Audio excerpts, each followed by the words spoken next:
In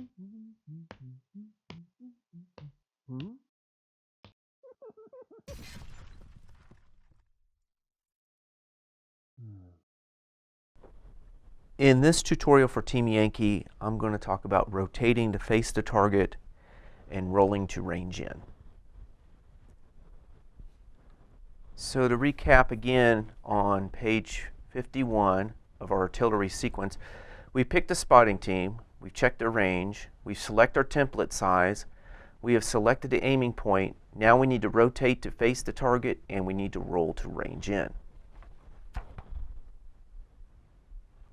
Now, as far as rotating to face the target, I've already talked about that in the shooting video. You can check that one out. So I'm not going to discuss that here. It's the same thing. So rotate to face your target just like if you were doing direct fire shooting. So what I want to do now is talk about rolling to range in. So we're going to put these guys out here. So this is my artillery unit that's doing the artillery shot. And I'm not going to put any targets out here just to keep it less confusing, but they're wanting to range in on that spot.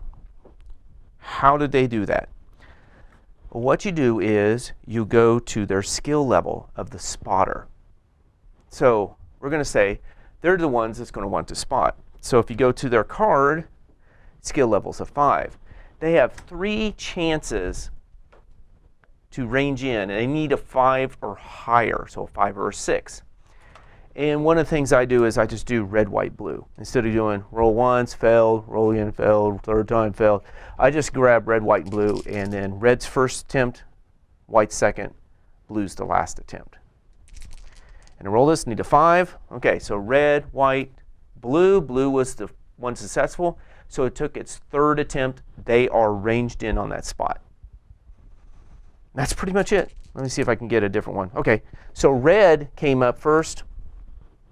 It's whichever red, white, or blue comes up first as 5.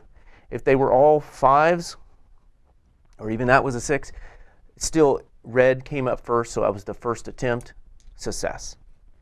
Now you do want to remember how many attempts it took, because that has to do with your ability to hit the target. So keep that in mind. And that's pretty much it. I mean, there's not much more to it than that. Now, you can run into a situation such as the HQ is spotting. And now, if you look, the HQ has a skill level 4, the artillery has skill level 5. Which do you use? Well, we've been using the skill of the spotter, but these have 2 different skills.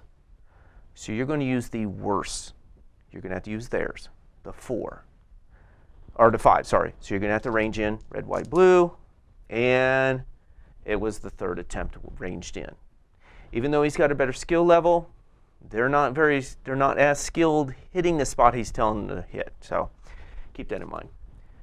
Now another thing to look for is if you use an observation post, OP, or one that says observer. If you use them as the spotter, it increases this or decreases the skill, however you want to say it, by 1. It makes it easier. So these 2, this is our spotter. Let's check their skill level. They're both 5, but because he's the observer, teams can spot for any friendly artillery unit, reduce the score needed to range in by 1. So instead of 5s, needs a 4. If you use him, it needs a 4. So red, white, blue. Let's see how they do. Red, successful, 1st attempt. So that's it. So that's what's nice about using your observer, is it makes it easier to range in. So use the skill level of the spotter. If the spotter and the artillery unit have different skill levels, use the worst one. If you're using the observer, it makes it 1 easier to range in. And you have 3 attempts to do it. And your first success, that's what you count. So one more time. Can I get the first attempt? Yes, I did. Wow, look at this, red, white, blue. Now, this was the first success, so I don't even have to worry about that. I range in the first attempt. And that's pretty much how you range in. I almost forgot something.